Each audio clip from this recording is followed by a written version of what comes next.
So the reason why I love that one is because it actually reflects why we're here tonight.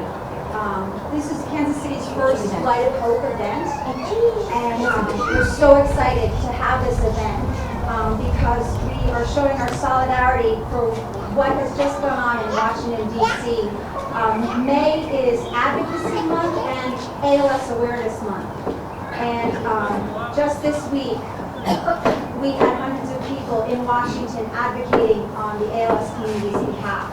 In fact, my colleague and dear friend Tara Dekal, also in the care services area of the chapter, she literally just got off the plane from advocating fiercely in Washington.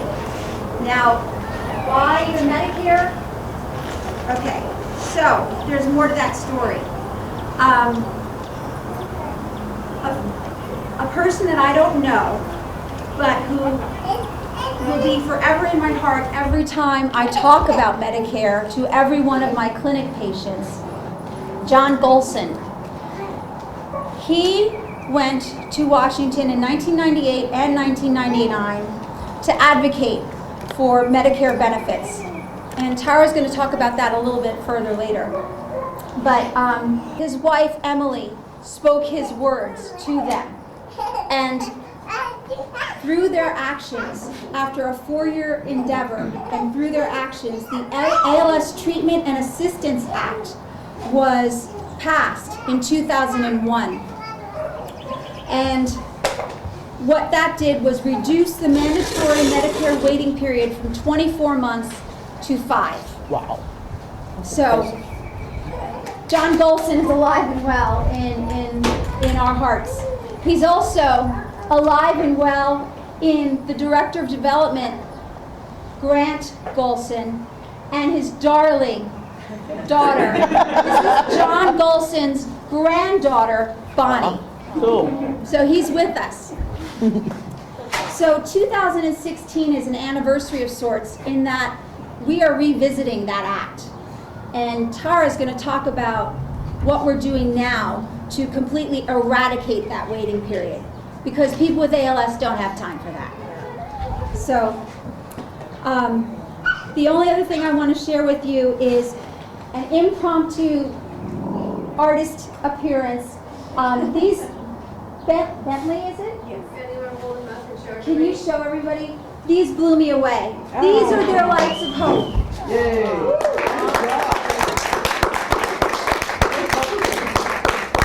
Thank you so much, Bentley, and thank you all again. And now, because she just got here from Washington, fresh off the plane, I'm going to have some fun with my friend. You got your notes? So, Tara Dekal, I hear you just came back from Washington. Oh my God. Please tell us about your visit. This is what I have to deal with on a daily basis, you guys. Just kidding. I know. Thank you. I need somebody to understand. No. That's all I can say. I love Juliet. It's a good relationship. So like Juliet said, my name's Tara Dekal. Can you guys hear me okay? Okay. And I'm also a care services specialist. I'm a social worker, and as Juliet is the clinic liaison for KU, I am for MU, and we have our clinic once a month, so I just do a little bit of travel that one time a month. I wrote my notes down, and I'm going to read them to you because I tend to get a little bit emotional when I talk about this stuff, so I thought maybe if I read it, I won't cry all over everything, so bear with me. So, I did just attend the National ALS Public Policy Conference and Advocacy Day in Washington, D.C., and it was just earlier this week. I just got back on late Tuesday night. And so it was a very incredible opportunity to be able to get together at our nation's capital and make a difference in the fight against ALS. And there were advocates there from across the country. Every chapter in the nation was represented.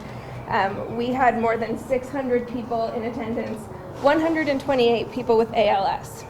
So, yeah, it was pretty cool. maybe reading isn't helping me keep my emotions together. But the strength and courage that it took for that 128 people, wow, not only to make the trip, but to share their story and actively fight for awareness and needed federal support is just beyond admirable. Traveling with me, representing the Mid-America chapter, was board member Angie Reed, who was going to try and make it tonight. I'm not sure if she will. Fellow Care Services Specialist Shannon Todd, who's from Omaha, Nebraska. And the light of our small group, Al Lammers and his adult daughter, Brittany. Al was diagnosed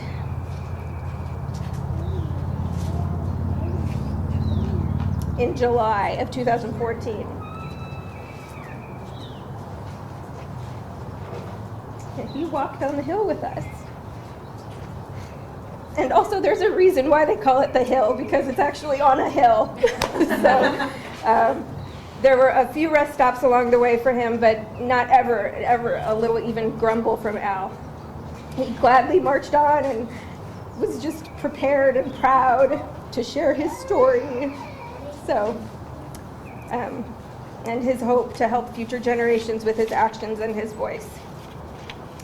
So this year, there were three main legislative priorities that we were talking to the senators and congressmen and women about on the Hill. I won't go into great detail about any of them, so not to bore you, but just so you know, the three things that we talked about were, number one, waiving the Ssdi 5-month waiting period, like Juliet had mentioned. Under the current law, people with ALS who qualify for Ssdi have to wait 5 months before they can receive benefits, even though they fully paid into the system. So just 2 days ago, the bill was introduced, which was really great. So we were looking for co-sponsors for that bill. The second thing was dormant therapies. We were asking them to enact the Dormant Therapies Act in the Senate's Health Innovation Package. Specifically, that bill will encourage research on treatments that hold promise for treating diseases with unmet medical needs, but that have been set aside in the lab because they lack or have weak patents. Dormant therapies is going to lift the regulatory barriers and allow researchers access to those drugs that have shown some promise previously. The third thing is then complex rehab technologies, or CRTs. CRTs are specialized or customized accessories to power wheelchairs designed to meet the needs of people with ALS to allow for a good quality of life. Things like custom head supports and adjustable leg rests, special drive controls, things like that. We were asking both members of the House and Senate to co-sponsor this bill to ensure that people with ALS are able to access the technologies that they need to help them live a good quality of life with ALS. We have a truly incredible, this was my first time going. I was just so honored to be there, but we have an incredible national advocacy department, and their record proves that. They have a big, strong voice, and they can get stuff done. So I have no doubt that they're going to be successful with these three initiatives as well. I was given a great deal of information on each of those three pieces of legislation, so if anyone wants to chat with me more about any of that, please do. It was a jam-packed day of meetings on the Hill, but that was just one of our days. We were also given the incredible opportunity to hear the chief scientist for the ALS Association, Dr. Lucy Bruin. That was cool. And her researcher colleagues. They were talking about all of the exciting potential directions we're moving in research. I'm not going to lie to you, though, a lot of what they were saying was a bit over my head. But the confidence and the hopefulness that they all presented with was just so fulfilling. You'd think that hearing a bunch of scientists talking would leave you yawning, but it actually had quite the opposite effect. The room felt excited right along with them. There's a lot to be hopeful for in the world of research for ALS. So anyway, it was just an incredible few days in Washington. What a privilege it was for me to be able to go and represent the Mid-America chapter. please remember that advocacy is a year-round effort. And I challenge all of you to spread the word about the fight against ALS. The greater our community is educated, the louder our voice will be. All right. Thank you. I was working on this last night, and I was on a computer I usually don't use. And you know how you have a list of passwords? I couldn't remember the password. I was going crazy. And I said, Juliet, I cannot remember the password I put on this. What is it? And she kind of squinted at me and she said, it's our anniversary day. The password tonight is hope. And I want to open that up for us just a little bit if I can. I'm a pastor, so sometimes I think that I see and I hear and I've experienced things in life that are beyond my comprehension in our human condition. Things that are so brutal and painful and overwhelming. I don't think any families can escape that. And in my family, I was 13. An event happened to us that I didn't think my mother was going to be able to make it through. So brutal, so overwhelming. I just observed her, and I can remember thinking as just a young kid, I don't see how my mom's going to make it through this one. And it was before Christmas. In our household, Christmas is a big deal growing up. And there were already presents under the tree. And I can remember the pain and the anguish my mother was going through. And you know, kids love to go in and shake the presents under the tree and everything.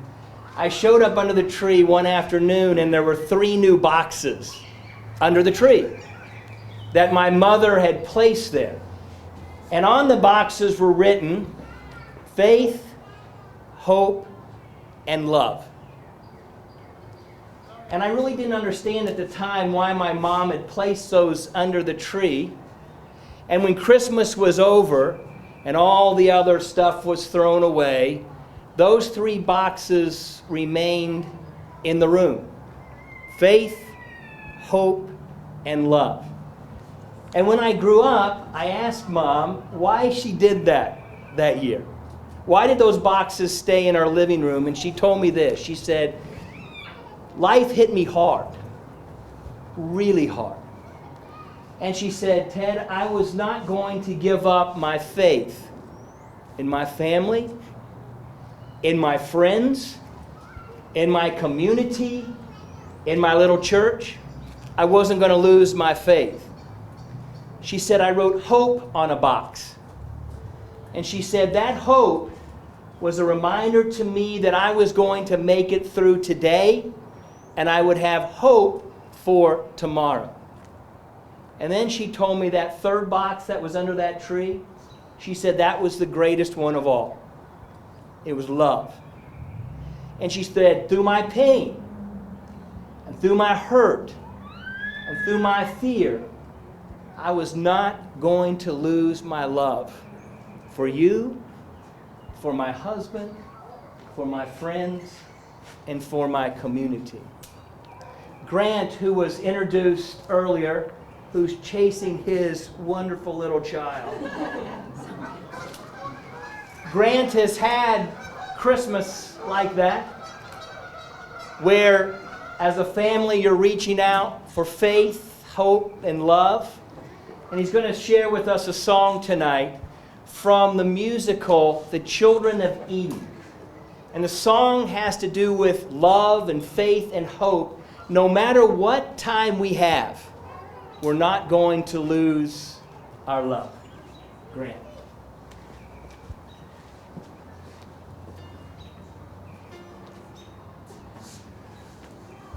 In whatever time we have, for as long as we are living, we can face whatever comes. If we face it now as one, I could make it on my own. Let me know that I don't have to. No one really wants to be alone. In whatever time we have, if at times we are afraid, with so little to believe in, it's all right to feel afraid. I will hold you in the dark. All we know for sure is this: though the world could end tomorrow, you and I will be together in whatever time we have.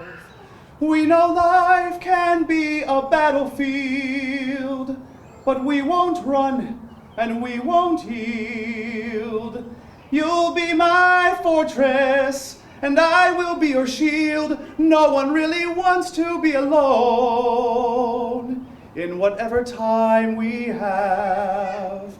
If at times we are afraid, with so little to believe in, it's all right to feel afraid.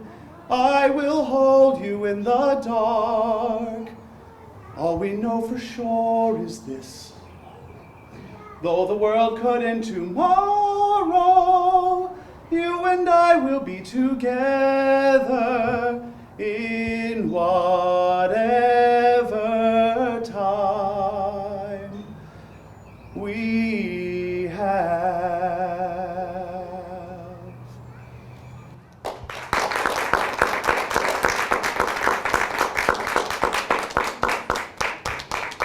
Grant, don't run off far. If you all could get a candle in your hands and pass them around, share a candle with your neighbor, pass one over here. Thank you.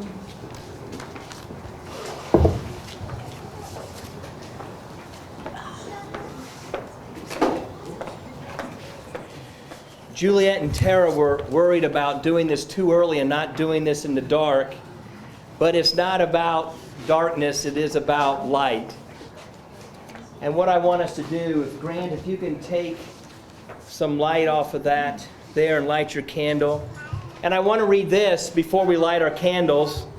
We light this candle to remember those who have lost the battle with ALS. We light this candle to celebrate those who struggle each day to win their battle over ALS. We light this candle for hope, hope to find a cure.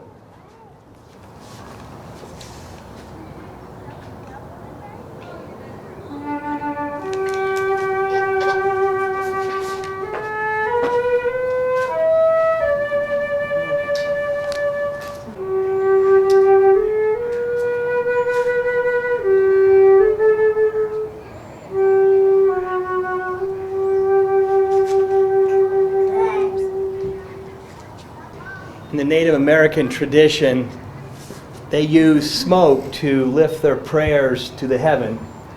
And so as we blow out our candles tonight, I know you may have a prayer inside that you want to be lifted up to the heavens. Let's blow out our candles. My prayer tonight is that we find a cure for ALS. Second.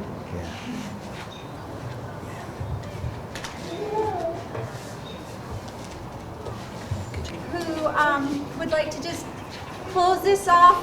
I call her the closer. Go Royals. This is sorry, Colleen Walker, our executive director. Just as the Royals gave us hope last year and brought us that big win, I'm feeling that same type of hope right now, especially with all the things that are going on in the world of ALS. And when you look at just even a small snippet in time, when you look at just what this week, all that has been going on to find that cause, to find that cure, to find that treatment. Just on Monday, our chapter hosted a golf tournament with over 100 golfers out there, corporate communities, the corporate community out there supporting you in one of the finest ways ever. Out there at the golf tournament with Tom Watson and George Brett, talking to the media, spreading the word, raising money. On Tuesday, Tara and her group were all up on the hill fighting and advocating and making policy changes that are so impactful in all the lives that are fighting this disease now, those lives that are to come. And then you look at the research world and you think back to before the Ice Bucket Challenge. And during that time, before the Ice Bucket Challenge, it was a really exciting time to be an ALS researcher because it was a narrowing of the field. They kept kicking out things that weren't working, and the field was becoming a lot more narrow and a lot more focused. So then you fast forward to the Ice Bucket Challenge, and now we have more money to be funding it. So I'm telling you, we're feeling, there's never been this energy. You can ask, Sally Dwyer has been with this chapter for 22 years. The energy that is here now, that's within the whole ALS community, is something we've never felt before. We are so close. And I just thank you guys all for being here. We're in this fight with you. We're going to be there with you guys until we find that cause, until we find that cure, until we find that treatment. And so no, you are not alone. We're here for you. And just as tonight was such a special night to bring together such a feeling of hope and support, I invite all of you to participate in our Walk to Defeat ALS. You take this times about 1,000 or so, and that's what you get when you're there the morning of the walk. You know on that day you're not alone because you're walking with 3,500 of your closest friends out at Arrowhead Stadium. So it's a fun day for all the kiddos. There's bounce houses and clowns and face painting and food, and it's just a good time to bring your fans and family and friends, I was combining the words, together to really celebrate all of you fighting this disease, because it's the best of the best that get this disease, right? I mean, I look around and see those folks that are battling it, and there's no better people, and which is really unfortunate. But because of you, we're going to get there. We're closing in on it, and I invite you all to stay in the fight with us because we're going to be here. So thank you all for being out here at our first ever Light of Hope in Kansas City. We're breaking history tonight, and thank you to Tara and Juliet. They have done such a fantastic job in getting this organized. And what a beautiful night. So thank you all, and have a good evening. There's a ton of food left over, so please eat.